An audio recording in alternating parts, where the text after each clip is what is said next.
Ce soir, Place Royale vous emmène à Hong Kong avec la reine Mathilde. Une reine qui soutient la créativité, le design et la mode belge de l'autre côté de la planète. Le roi et la reine des Belges ont été accueillis par leurs cousins grand-ducaux. Voyage officiel au Luxembourg, où liens familiaux et diplomatie se mêlent. Ce sont mes jumelles. La reine Paola continue de soutenir les actions qui lui tiennent à cœur. Nous avons suivi la 6e reine des Belges dans ses activités culturelles et sociales. Bonsoir à toutes et tous, soyez les bienvenus à 9500 km de la Belgique, à Hong Kong. Notre pays est à l'honneur durant la semaine du design à laquelle participe la reine Mathilde. Vous verrez tout cela dans un instant. Mais tout d'abord, fêtons ensemble un prestigieux anniversaire, les 200 ans du royaume des Pays-Bas. C'est toute la famille d'Orange qui vous y invite à l'entame de ce tour de l'actualité de la semaine, commenté par Alix Battard. Ils ont bravé le froid et la pluie samedi dernier pour célébrer les 200 ans de leur nation. Sous le regard du roi et de la reine des Pays-Bas, des milliers d'acteurs ont joué l'arrivée du prince Guillaume, futur Guillaume Ier, sur la plage de Scheveningen en 1813. Un spectacle hors du commun qui a ravi son descendant Willem Alexander. Au même moment, l'empereur du Japon et son épouse Michiko étaient en voyage en Inde. Premier déplacement dans ce pays depuis 53 ans. Le couple impérial s'est rendu sur la tombe du Mahatma Gandhi avec toute la délicatesse qui les caractérise. 30 novembre, une photo inédite au Grand-Duché. Maria Teresa a emmené 2 de ses belles-filles en visite au Grand Bazar, sorte de marché international organisé au profit d'œuvres caritatives. Les princesses Claire et Tessie en ont profité pour faire quelques emplettes de Noël. Saviez-vous que William d'Angleterre a l'âme d'un motard? Paraît-il, le prince pratique la moto depuis l'âge de 8 ans. Il pourra bientôt initier son fils George grâce à ce petit modèle reçu lors d'un salon à Birmingham. Chez nous, la semaine royale a été marquée par cette lettre anonyme et raciste parvenue notamment à la rédaction du journal d'RTL TVI. L'auteur annonce son intention de kidnapper l'héritière du trône. Le parquet de Bruxelles a ouvert une enquête et la sécurité autour d'Elisabeth, 12 ans, a été renforcée. Mercredi, nous retrouvons William, cette fois en volleyeur. Soyons honnêtes, ce n'est pas son sport de prédilection. Mais comme à chaque fois, les royaux british donnent de leur personne. Le prince s'est mêlé à d'autres jeunes dont l'objectif est de devenir professeur de sport. C'est un projet qu'elle a porté avec force. Un engagement humanitaire? La création d'une fondation? Non, l'ouverture d'un Starbucks Café à Monaco. Inimaginable dans d'autres monarchies, sur le rocher tout est permis. Charlène en rêvait, paraît-il. Il a encore besoin de ses béquilles, mais ça va mieux pour Juan Carlos.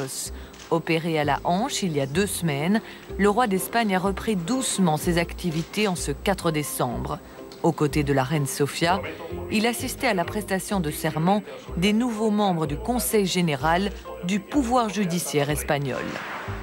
Autre monarque, autre problème de santé. Bhumibol, roi de Thaïlande, vit lui depuis 4 ans à l'hôpital. Vénéré comme un dieu vivant, il fêtait ses 86 ans ce jeudi, l'occasion comme chaque année d'une sortie en public. Le roi a appelé au calme, alors que son pays est en proie à de violentes manifestations visant à faire tomber le gouvernement. 4 ministres et une princesse pour l'inauguration d'un nouveau musée à Bruxelles. Sur fond de polémique et sous les actuels musées royaux des Beaux-Arts, voici le musée fin de siècle. La princesse Astrid dit avoir apprécié la visite. Enfin, ce 5 décembre, le duc et la duchesse de Cambridge assistaient à la première londonienne du biopic sur Nelson Mandela. Avant le film, le prince a pu discuter avec 2 de ses filles. Et hasard de la vie, c'est durant la projection qu'ils ont tous appris le décès de ce grand homme. I just want to say it's obviously extremely sad and tragic news. We're just reminded of what an extraordinary and inspiring man Nelson Mandela was. And my thoughts and prayers are with him and his family right now. Thank you. La reine Mathilde a été très touchée par l'annonce de cette disparition. Avec son époux, elle avait déjà eu l'occasion de rencontrer le grand homme. Voici quelques images souvenirs. This man, you know, we have been together. Thank you very much. And I wish you all the success. Nous sommes devant le centre des expositions de Hong Kong, où la Belgique a mis cette semaine à l'honneur tout ce qu'elle fait de mieux en matière de mode, de design et d'architecture. Quelle fierté de voir ainsi notre petit royaume représenté dans cette métropole vertigineuse à l'économie galopante. Hong Kong est la ville la plus riche de Chine, l'une des plus peuplées aussi, avec 7 millions d'habitants. Logée dans le delta de la rivière des Perles, au sud du continent, l'ancienne colonie britannique a retrouvé une certaine indépendance en 1997. Elle est chinoise, mais conserve ses propres lois, sa propre monnaie et son système politique. Hong Kong reste très prisé par les touristes de passage dans l'Empire du Milieu. Voyons à présent comment notre pays a su si bien séduire les Hongkongais par sa créativité, au point d'être partenaire officiel de la semaine du design. Une reconnaissance que la reine, par sa présence, a voulu soutenir. C'est un reportage que nous avons tourné avec Gaëtan Zanqueta et Sébastien Dubois.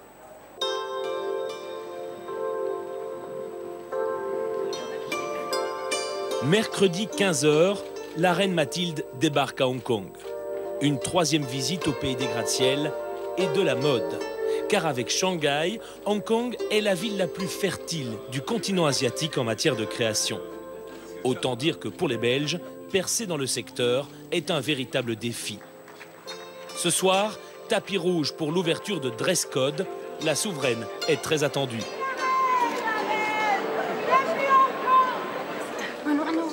Couturiers et créateurs noir-jaune-rouge présentent leur masterpiece, des robes, des chaussures, des bijoux et des sacs à main devant une reine à l'affût de la moindre nouveauté. Les sacs intemporels de décor ainsi que la création. Oui, qui date déjà d'il y a 13 ans. Oui, c'est ça. Lorsqu'on s'est rencontrés. Magnifique. On a commencé et on l'a réédité maintenant donc, pour cette exposition. Mathilde de Belgique, ambassadrice de la mode. Ce soir, c'est Dries Van Noten qui l'habille. Une tenue déjà portée lors de la joyeuse entrée à Anvers. Le lendemain, la souveraine est en attente pour l'ouverture officielle de la semaine du design. En soirée, elle choisira le couturier bruxellois Marc-Philippe Couder. Nord, Sud et Capitale, la reine respecte les équilibres. 1, 2, 3. Pour la première fois, les trois régions s'associent à l'événement. We are delighted to invite Her Majesty, the Queen of the Belgians, to deliver her remark to us.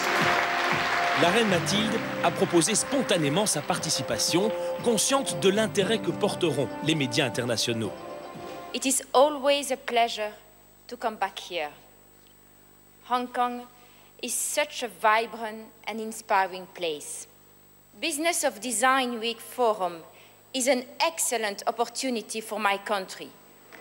Le voyage royal a aussi un caractère économique. Des accords sont conclus, comme celui qui unit l'école de stylisme de la Cambre avec l'Institut de design de Hong Kong pour un échange d'élèves et des projets de collaboration.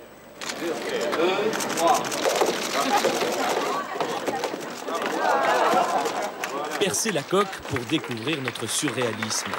L'esprit belge est à l'honneur dans cette immense bourse asiatique du design. Elle devrait toucher le cœur de 100 000 visiteurs pour qui la Belgique, ce ne sera plus que de la bière et du chocolat. De quoi tirer la langue à tous les clichés. Nous traversons à présent Victoria Bay pour nous rendre auprès d'un bastonniard bien connu, Jean-Pierre Lutjen, le fondateur des fameuses montres colorées. Il est l'ancien voisin de la reine, dont la famille vit à Bastogne, et a bien connu son père, feu le comte Patrick Dutkem. Et à l'époque, il m'a tellement parlé de vous que ma fille aînée s'appelle également Mathilde. Oh mon Dieu, alors pauvre d'elle. Soutenir les créateurs avec une attention particulière sur les jeunes, c'est l'un des credos de la reine. À l'initiative de la ministre bruxelloise de l'économie Céline Frémaux, Mathilde a rendez-vous avec ceux qui font bouger la planète design. L'un d'entre eux, encore étudiant, devrait même prochainement signer la nouvelle collection d'un grand distributeur de prêt-à-porter. Mais on a beau rester 48 heures à Hong Kong, il y a des incontournables pour une reine logopède, spécialiste de la communication. Lors de son dernier voyage, la reine avait rencontré la directrice de ce centre pour enfants autistes, fondé par un chocolatier amoureux de nos pralines belges, au point de les vendre en Asie. Promesse tenue, la visite a lieu et c'est le petit Owa qui fait le tour du propriétaire. Au programme, séance de pressing maison. Owa apprend dès son plus jeune âge.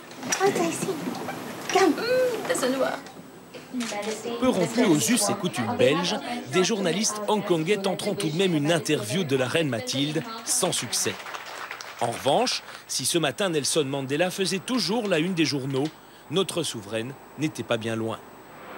Le succès est au rendez-vous. La mode belge s'exporte, le design aussi. Mais pour l'architecture, il y a encore du travail. À 1 heure de route de Hong Kong, Shenzhen est la plus grande métropole économique de Chine. La reine Mathilde a rendez-vous dans une usine désaffectée où une drôle de pièce est en train de se jouer.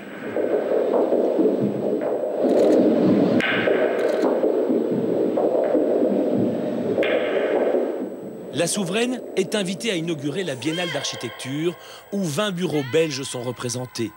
L'occasion est trop belle pour les premiers visiteurs de faire un brin de causette avec la première dame. Il y a 15 ans, j'étais en Belgique. J'ai suivi votre fiançailles, votre mariage. Et maintenant, vous êtes mère de 4 enfants. Oui. Félicitations. En proverbe chinois, beaucoup d'enfants, beaucoup de bonheur. Ah, c'est très gentil. De retour à Hong Kong et avant de prendre l'avion pour la Saint-Nicolas de ses 4 petits princes, c'est avec les enfants belges expatriés que la reine Mathilde passe ce 6 décembre. À l'autre bout de la planète, tout est inversé. Ce sont eux qui ont des cadeaux à offrir. En 6 ans, et grâce à l'essor des marchés financiers asiatiques, la communauté belge à Hong Kong est passée de 750 à 1500 personnes, et ce ne serait qu'un début. Une affaire à suivre, et une nouvelle occasion pour nos souverains de revenir prendre la température au pays des gratte-ciel. Et puisqu'on parle de mode, encore une petite image de la reine Mathilde. C'était mercredi soir à Hong Kong, à l'occasion d'une soirée dédiée au commerce anversois des diamants. La paire de bottes la plus chère de la planète a été présentée à la reine. Elle a nécessité, tenez-vous bien, 30 000 heures de travail pour sertir le cuir de 39 000 diamants. Valeur totale de ce bijou, réalisé par le designer Van de Vorst, 2 400 000 €. Comme quoi, parfois, la démesure n'a pas de prix. De la mode toujours, mais on quitte l'Asie pour La Haye, aux Pays-Bas. Le musée de la ville présente une exposition consacrée à la légende Chanel avec une surprise royale. Regardez, il s'agit d'une tenue créée par la maison Chanel et qui appartient à la reine Paola. Elle est présentée aux côtés de nombreuses autres toilettes de stars telles Marlène Dietrich ou Romy Schneider. Des tenues fidèles à la devise de Coco Chanel qui disait « La mode est éphémère, mais le style reste ». Place Royale vous informe sur l'actualité des têtes couronnées et répond à toutes vos questions aussi. Parmi les plus fréquentes, comment s'adresser aux membres de notre famille royale? Patrick Weber vous l'explique.